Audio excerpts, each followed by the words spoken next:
إن الحمد لله نحمده ونستعينه ونستغفره ونؤمن به ونتوكل عليه ونعوذ بالله من شرور أنفسنا ومن سيئات أعمالنا من يهده الله فلا مضل له ومن يضلل فلا هادي له وأشهد أن لا إله إلا الله وحده لا شريك له وأشهد أن محمدا عبده ورسوله اللهم صل على محمد وعلى آل محمد كما صليت على إبراهيم وعلى آل إبراهيم إنك حميد مجيد اللهم بارك على محمد وعلى آل محمد كما باركت على إبراهيم وعلى آل إبراهيم إنك حميد مجيد أما بعد فإن خير الحديث كتاب الله وخير الهدي هدي محمد صلى الله عليه وسلم وشر الأمور محدثاتها وكل محدثة بدعة وكل بدعة ضلالة وكل ضلالة في النار. تمام تعریفیں اللہ تعالیٰ کے لیے ہیں جو سارے جہاں کا خالق، مالک اور اس کا پروردگار ہے. رحمتیں اور سلامتی ہو احمد مجتبیٰ محمد مصطفیٰ محمد ابن عبداللہ پر جو سارے جہاں والوں کے لیے رحمت بنا کر بھیجے گئے. برادران اسلام، دختران ملت، آج ہمارے نوجوانوں کا حال اگر ہم دیکھیں کہ نوجوانوں کا طبقہ کس چیز میں زیادہ مصروف ہے، مشغول ہے،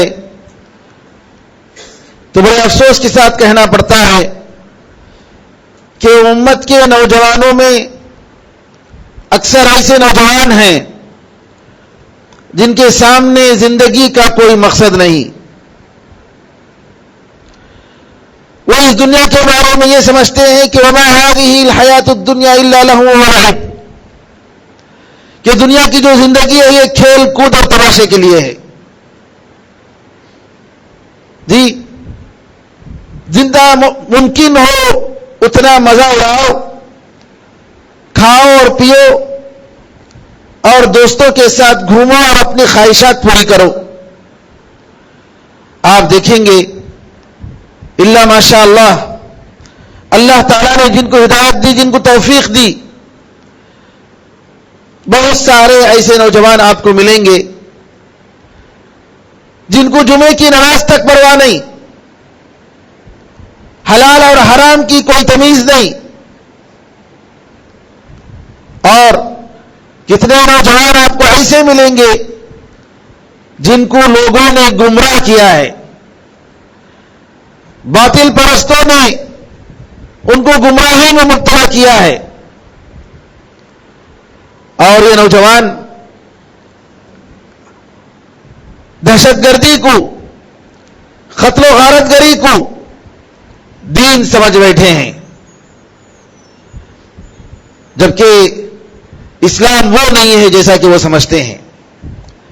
میرے بزرگوں، ان نوجوانوں کے تعلق سے ہمیں یہ معلوم ہونا چاہیے کہ ہر قوم میں نوجوانوں کا طبقہ اس قوم کے لیے ریڑھ کی ہڈی کی حیثیت رکھتا ہے. نوجوان اگر بگڑ گئے تو گویا پوری قوم بگڑی ہوئی ہے. نوجوانوں میں اگر کوئی خیر نہیں، نوجوانوں میں اگر کوئی عزم نہیں، ہمت نہیں اور علو ہمت نہیں، ارادے کی پختگی نہیں، تو سمجھ لیجئے کہ اس قوم میں کسی بھی قسم کا خیر نہیں. اسی لیے دشمنان اسلام ہمیشہ مسلم نوجوانوں کو ٹارگیٹ کرتے ہیں، لڑکوں اور لڑکیوں کو ٹارگیٹ کرتے ہیں اور ان کو برباد کرنے کی فکر کرتے ہیں. آج کل اتنے وسائل ہیں نوجوانوں کی بربادی کے لیے، جب تک اگر اللہ کا خوف نہ ہو، احساس نہ ہو، ذمہ داری نہ ہو، شعور نہ ہو، تو آپ دیکھیں گے کہ یہ نوجوان والدین کے لیے، سوسائٹی کے لیے، ملک کے لیے مصیبت بن جاتے ہیں۔ آخر ان نوجوانوں کی گمراہی، ان نوجوانوں کی بربادی کا ذمہ دار کون ہے؟ اس میں کوئی شک نہیں کہ ان نوجوانوں کی بربادی کا ذمہ دار سب سے پہلے ماں باپ ہیں۔ ماں ذمہ دار ہے، باپ ذمہ دار ہے، تعلیم گاہیں، مدرسے اور اسکول ذمہ دار ہیں، سوسائٹی اور معاشرہ ذمہ دار ہے، مسجد میں آنے والے لوگ ذمہ دار ہیں، بڑے اور چھوٹے ذمہ دار ہیں، چاہے اس کا کہ کوئی منصب ہو، کوئی علم والا ہو، ہر آدمی، معاشرے کا ہر قیمتی انسان نوجوانوں کی بربادی اور نوجوانوں کی گمراہی کا ذمہ دار ہے۔ آپ یہ نہیں کہہ سکتے کہ نوجوان بگڑ گیا ہے، اچھا تھا اب بگڑ گیا ہے، بچپن میں ٹھیک تھا لیکن جوانی کے مرحلے میں بگاڑ آ گیا ہے۔ میرے بزرگوں، بگاڑ جو آتا ہے ایک دن اور ایک رات میں نہیں آتا۔ ایک اچھا انسان 24 گھنٹے میں برا نہیں بن جاتا، اس کے بہت سارے اسباب ہوتے ہیں، بہت سارے قوائف ہوتے ہیں، بہت سارے احوال ہوتے ہیں جن کی وجہ سے ایک انسان بگڑتا ہے۔ ایک نوجوان نیکی اور فلاح و بہبود کے راستے کو چھوڑ کر بربادی کا راستہ اختیار کرتا ہے۔ میں یہ پوچھتا ہوں کہ ماں جو گھر میں رہتی ہے کتنا اپنے بچوں کے بارے میں، نوجوانوں کے بارے میں فکر کرتی ہے؟ کیا ماں کو یہ احساس ہے؟ کیا ماں نے کبھی سوچا کہ میرا بچہ کس کے ساتھ دوستی کرتا ہے اور کس کے ساتھ اس کا اٹھنا بیٹھنا ہوتا ہے؟ کبھی ماں نے سوچا کہ جو ہے اس کی جو ٹیلی فون میں باتیں کرتا ہے، یہ کس سے باتیں کرتا ہے؟ انٹرنیٹ کے ویب سائٹ میں جو جاتا ہے کون سے ویب سائٹ میں جاتا ہے؟ عام طور پر حالت تو یہ ہے کہ ماں کے ہاتھ میں ایک فون اور ٹیب ہوتا ہے، بچوں کے ہاتھ میں ایک فون اور ایک ٹیب ہوتا ہے، اور ہر آدمی اپنی اپنی جگہ بزی ہے۔ ماں باپ کو اپنے بچوں کے بارے میں پوچھنے، ان کے احوال دریافت کرنے، ان کے مسائل معلوم کرنے، ان کی پریشانیاں معلوم کرنے، ان کی تکلیف اور درد کو معلوم کرنے میں کوئی فکر نہیں، کوئی دلچسپی نہیں۔ تقریباً باپ کا بھی یہی حال ہے، اور خاص طور پر ان باپوں کا یہ حال ہوتا ہے جو کمانے کے لیے، روزی روٹی کے لیے اپنے ملک سے باہر اکیلے زندگی گزارتے ہیں۔ ان کی اولاد اور ان کی بیوی بچوں کا پوچھنا تو کیا، اللہ تعالیٰ ہی نگہبان۔ یہ حال ہے ہمارے نوجوانوں کا۔ یہاں ہمارے معاشرے نے، ہمارے سوسائٹی نے کیا سکھایا ہے ہمارے نوجوانوں کو یہ سکھایا ہے کہ فلاں فلم ایکٹر یہ تمہارا لیڈر ہے، یہ تمہارے لیے نمونہ ہے، فلاں کرکٹ کا کھیلنے والا یہ تمہارے لیے نمونہ ہے۔ کتنے بچے، کتنے نوجوان، مسلم نوجوان کسی ایکٹر کے برتھ ڈے میں کیا کیا تماشا کرتے ہیں، آپ ذرا دیکھیں۔ کسی کھیلنے والے کھلاڑی کے برتھ ڈے میں کیسا آگے بڑھتے ہیں اور کیسا خوشی مناتے ہیں، آپ دیکھ سکتے ہیں۔ رسول اللہ صلی اللہ علیہ وسلم کو، صحابہ رضی اللہ عنہ اجمعین کو انہوں نے اپنا رول ماڈل نہیں بنایا، بلکہ کس کو رول ماڈل بنایا؟ ناچنے اور گانے والوں کو، ان لوگوں کو اپنا رول ماڈل بنایا۔ یہ حال ہے، اور آپ دیکھیں گے کہ اگر یہی نوجوان سدھرتا ہے، اس کے دل میں ایمان ہوتا ہے، اللہ کا خوف ہوتا ہے، تو کبھی اگر خرابی آ بھی جاتی ہے تو اس کا یہ مضبوط ایمان اس کو بچاتا ہے۔ اس کو نیک عمل پر اکساتا ہے، ابھارتا ہے. کوئی انسان فرشتہ نہیں ہے، ہر ایک کے اندر کچھ خرابیاں ہیں، کچھ خوبیاں ہیں. لیکن ماں باپ کا، اسکولوں کا، مدرسوں کا، تعلیمی اداروں کا، معاشرے کا فرض بنتا ہے کہ اپنے نوجوانوں کو بگڑنے سے بچائیں، ان کے اندر ایمان کو مضبوط کریں، اللہ کے خوف کو مضبوط کریں. اور یہ ایمان اور یہ خوف کہ انسان اگر اس کے اندر کوئی خرابی بھی آتی ہے تو ایسا نہیں کہ وہ دین سے دور ہو جاتا ہے. ابو محجن الثقفی ایک نوجوان ہیں، شراب کی عادت تھی، شراب پینے کی لت.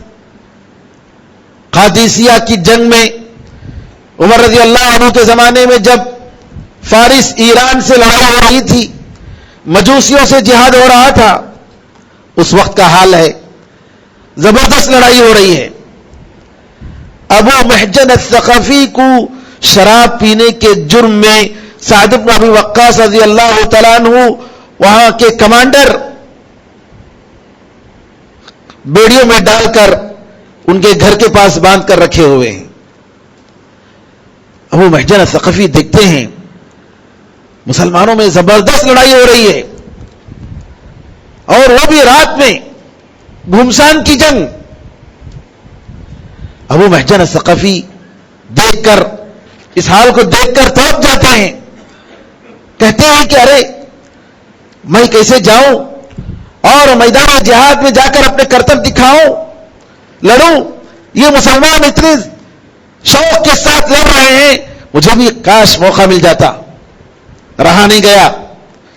ابو محجن ثقفی نے سعد بن ابی وقاص رضی اللہ تعالیٰ عنہ کے خیمے میں ان کی بیوی رہتی ہیں، ان سے کہتے ہیں میں تمہیں اللہ کا واسطہ دے کر میں کہتا ہوں میری بوریاں کھول دو، میں چاہتا ہوں جا کر میں لڑوں اور لڑ کر اس زبردست جو لڑائی ہو رہی ہے اس میں میرا بھی حصہ ہو.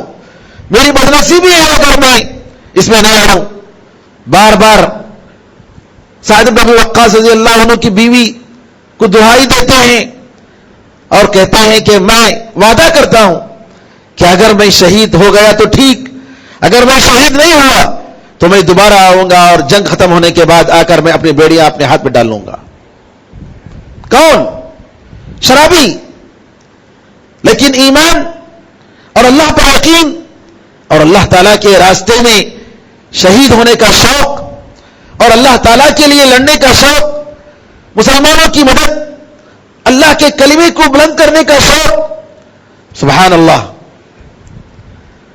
ان کے شوق کو دیکھ کر سعد بن ابی وقاص رضی اللہ عنہ کی بیوی ان کے بیڑیاں کھول دیتے ہیں، اور سعد بن ابی وقاص رضی اللہ تعالیٰ عنہ جو بیماری کی وجہ سے دوسری جگہ پڑاؤ ڈالے ہوئے تھے اور دیکھ کر اونچی جگہ سے دیکھ رہے تھے کہ کیا ہو رہا ہے،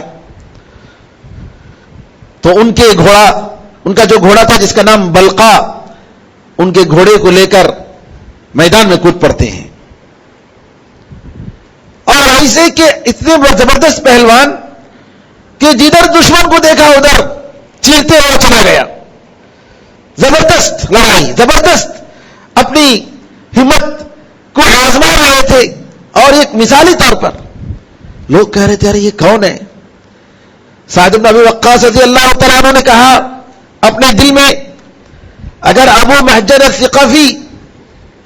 الثقفی اگر یہ بیڑیوں میں نہیں ہوتے تو میں کہتا یہ جو ہے ابو محجن ثقفی ہے جو لڑ رہے ہیں، لیکن ان کو تو بیڑیاں ڈالا ہوا ہوں، وہ تو قید میں ہیں.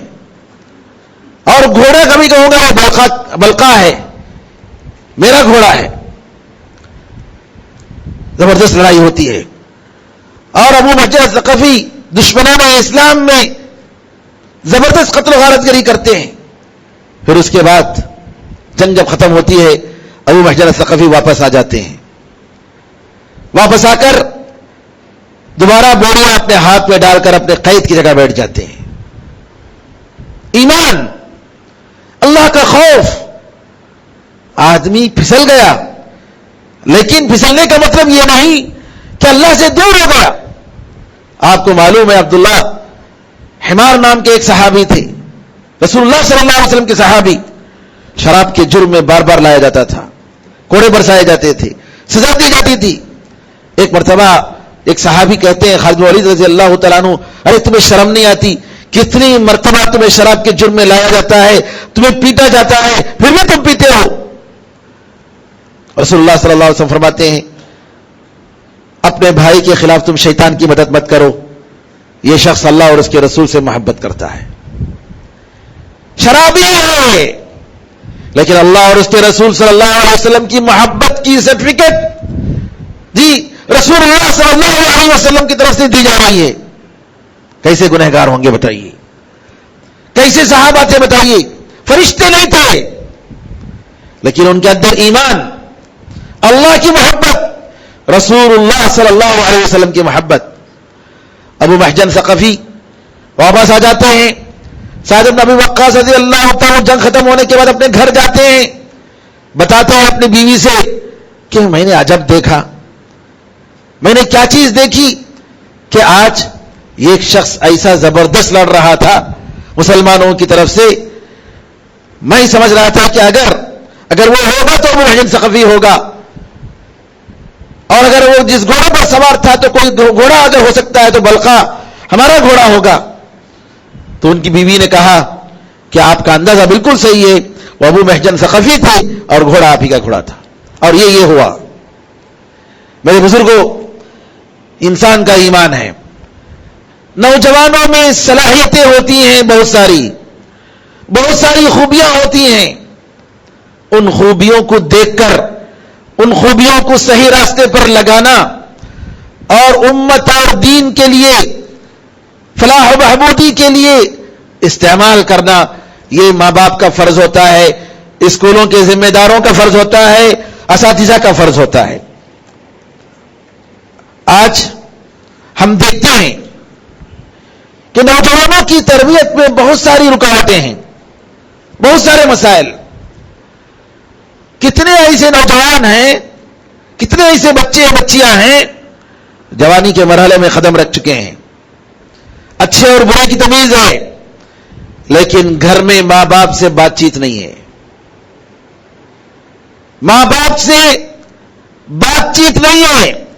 مشینوں کی طرح اپنے وقت پر آتے ہیں, بیٹھتے ہیں, کھاتے ہیں, اپنا کام کرتے ہیں, سوتے ہیں اور چلے جاتے ہیں. کتنے لوگ ہیں, کتنے گھرانے ہیں ایسے. کس کی غلطی ہے میرے بھائیوں, کس کی غلطی ہے؟ کتنے بچے ایسے ہیں جی ان کو باہر جا کر مارکیٹ میں کچھ چیز خریدنا بھی نہیں معلوم. بڑے ہیں, کیوں؟ ان کے ماں باپ نے ان کی تربیت نہیں دی, کبھی ان کو سکھایا نہیں, کبھی ان کو بتایا نہیں. ارے بچوں کی شادی ہو جاتی ہے لیکن شوہر کے کیا حقوق ہیں ہماری بچیوں کو نہیں معلوم ہے, شادی شدہ عورتوں کو نہیں معلوم ہے. بلکہ بچے بھی ہو جاتے ہیں ان کے, پھر بھی نہیں معلوم ہے کہ ہمارے شوہر کے کیا حقوق ہیں, کیا فرائض ہیں. اللہ تعالیٰ ہم سے خوش ہے کہ ناخوش ہے, ہم جو کر رہے ہیں صحیح کر رہے ہیں کہ غلط کر رہے ہیں, نہیں معلوم ہے. اور زندگی گزر رہی ہے, اور کتنوں کی زندگی برباد ہو رہی ہے, کتنی فیملیاں برباد ہو رہی ہیں. کیوں؟ کبھی ماں باپ نے بچے کو نہیں بتایا, کبھی ماں باپ نے اپنے بچوں کو بچوں کے ساتھ جو سلوک ہونا چاہیے وہ سلوک نہیں کیا. کتنے نوجوان ہیں جن کی عمریں ختم ہو رہی ہیں اور ان کے ماں باپ ان کے بارے میں کوئی فکر نہیں کرتے. میرے بچے جوان ہو گئے, ان کے بھی جذبات ہیں, ان کے بھی جذبات ہیں. 30 سال 32 سال 35 سال, اب وہ بچہ دوسروں کو بولتے پھرتا ہے یا نعوذ باللہ کسی غلط کام میں مبتلا ہو جاتا ہے کیونکہ اس کے ماں باپ نے اس کے جذبات کا خیال نہیں کیا اور اس کا فریضہ جو ہونا چاہیے تھا وقت کے مطابق وہ فریضہ ادا نہیں کیا. یہ کس کی ذمہ داری ہے؟ یہ ماں باپ کی ذمہ داری ہے. میرے بزرگوں, اگر ہمارے گھر کا یہ ماحول ہے تو اس ماحول کو ختم کرنا چاہیے. جی یہ اندھیرا ماحول کہ بچہ اپنے گھر میں آ کر اس کا دل گھٹتا ہو, اس کو سکون نہ ہو, گھر کے باہر جا کر وہ سکون محسوس کرے, وہ گھر نہیں، وہ جہنم ہے. اس گھر کے ماحول کو بدلنا چاہیے. آگے بڑھ کر دوستی کا تعلق رکھنا چاہیے. کم از کم کھانے میں تو بیٹھنا چاہیے، بیٹھ کر ڈسکس کرنا چاہیے. کیا ہوا، کیا نہیں ہوا، کیسے چل رہا ہے، کیا مسئلہ ہے. چہرے پر کچھ آپ نے ناخوشگوار حالت دیکھی تو پوچھنا چاہیے، بیٹے کیا ہے تمہارے ساتھ، کیا مسئلہ ہے، کوئی پریشانی ہے، بتاؤ، منہ کھول کر بتاؤ کون سا مسئلہ ہے، کیوں نہیں بتا رہے ہو. یہ اگر نہیں رہے میرے بھائیوں، آپ دیکھیں گے کہ نوجوان آپ کے گھر میں آپ کے پاس سکون لینے کے بجائے، آپ کے پاس خوشی لینے کے بجائے کسی اور جگہ لیں گے، کسی اور جگہ سکون محسوس کریں گے. اس ماحول کو ختم کرنے کی ضرورت ہے. بچے جب بڑے بن جاتے ہیں، ماں باپ کو چاہیے ان کو دوستوں کے جیسا سلوک کریں، ان کی غلطیوں پر ان کی تنبیہ کریں، حکمت کے ساتھ، عقل مندی کے ساتھ. جی ہاں، ایسا نہیں کہ بڑے ہونے کے بعد بھی مار پٹائی ہو رہی ہے. نہیں، بتانا چاہیے کہ میں یہ کر سکتا ہوں، لیکن وہ موقع نہیں ہے.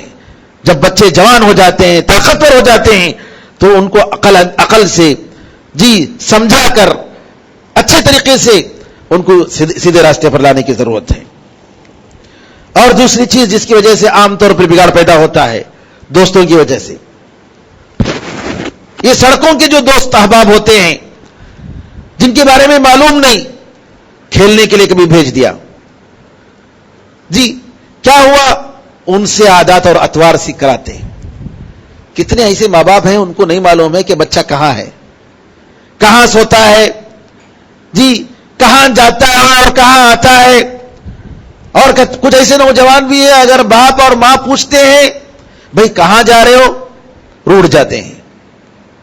ارے مجھے کیوں پوچھ رہے ہو آپ، اور دیر رات بہت دیر سے واپس آتے ہیں. کہاں گزارا رات، کوئی فکر نہیں. یہ کیسی زندگی ہے میرے بھائیوں، یہ کیسی تربیت ہے. ماں باپ کا فرض ہے کہ بچے کے تعلقات، بچے کے دوست کون ہیں، کون سی ویب سائٹ میں جاتے ہیں، کن لوگوں کے ساتھ تعلقات رکھتے ہیں، دیکھنا چاہیے. شروع سے اگر آپ نگرانی نہیں کریں گے، جب بڑے بن جائیں گے تو اس کے بعد آپ کچھ نہیں کر سکتے. تو یہ برے دوست انسان کے لیے، نوجوانوں کے لیے بڑے مہلک اور نقصان دہ ہیں. تیسری چیز نوجوانوں کو برباد کرنے والی چیز یہ ہے کہ فری ٹائم. ان کے پاس وقت ہے اور اس وقت کو کاٹنا ہے. کیسے کاٹیں گے؟ فلاں کے ساتھ چلیں گے، فلاں کام کریں گے، سنیما دیکھنے جائیں گے. یا آج کل تو ہر ایک کے ہاتھ میں ٹیلی فون، اسمارٹ فون اور ساری وسائل ہیں، اس میں ٹائم گزر رہا ہے. باپ نے کبھی اپنے بچے سے نہیں پوچھا میرے بیٹے کیا تم نے دعائیں، آج کی دعائیں تم نے پڑھی، قرآن کریم جتنا پڑھنا ہے روزانہ اتنا پڑھا، تم نے کیا کیا، تمہارا ہوم ورک ہوا، تمہاری ڈیوٹی ہوئی، کچھ نہیں. نتیجہ کیا ہوتا ہے؟ انسان کے لیے یہ خالی اوقات بربادی کا ذریعہ بن جاتے ہیں. چوتھی چیز نوجوانوں کی بربادی کا سبب علمی اور دینی مجلسوں سے دور رہنا. علمی اور دینی مجلسوں سے کوئی تعلق نہیں. باپ آ جاتے ہیں دروس میں، دیکھیں گے تو نوجوان آج بہت کم نوجوان ہوں گے جو دروس وغیرہ میں دلچسپی لیتے ہوں گے. علمی دروس، آپ کے پاس ٹائم ہے، اتوار کا دن ہے، ہفتے کا دن ہے، کوئی پروگرام میں آ گئے، علماء کے ساتھ آپ نے سیکھا، یا آپ نے کہا مجھے قرآن نہیں آتا ہے، چلو قرآن سیکھ لیں گے، تجوید صحیح نہیں طریقے سے نہیں آتی ہے، تجوید سیکھ لیں گے. کہاں ہیں ہمارے نوجوان؟ سینٹروں میں موقع ہے، اسکولوں میں موقع ہے، مسجدوں میں موقع ہے، الحمدللہ سارے وسائل موجود ہیں، لیکن لوگ پڑھنے والے نہیں ملتے ہیں. تو میرے بزرگوں، اوقات، بچوں کے اوقات، نوجوانوں کے اوقات ضائع نہیں ہونا چاہیے. وقت کی حفاظت کی ذمہ داری بچوں میں سکھانا چاہیے. بیٹھے ہوئے نتیجہ کیا ہوتا ہے؟ ٹی وی ہے، سب بیٹھے ہوئے ہیں، سارے لوگ بیٹھے ہوئے ہیں، باپ بھی ہے، ماں بھی ہے، بچے بھی ہیں، اور ایک ساتھ سب بیٹھ کر دیکھ رہے ہیں. نتیجہ کیا ہوتا ہے؟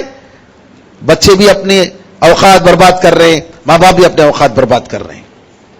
اور اسی طریقے سے پانچواں سبب نوجوانوں کی بربادی کا، فرائض نماز کی پابندی نہ رہنا. یہ بہت بری چیز ہے.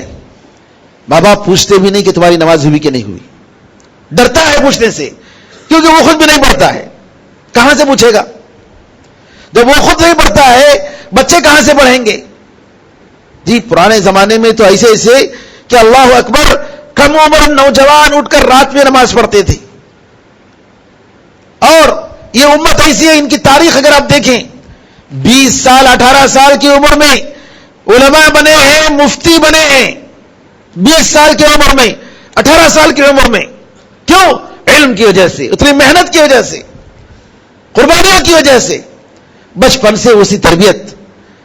آپ ایک علمی درس میں آتے ہیں تو اپنے بچوں کو لے کر آئیے، وہ بھی دین سیکھیں.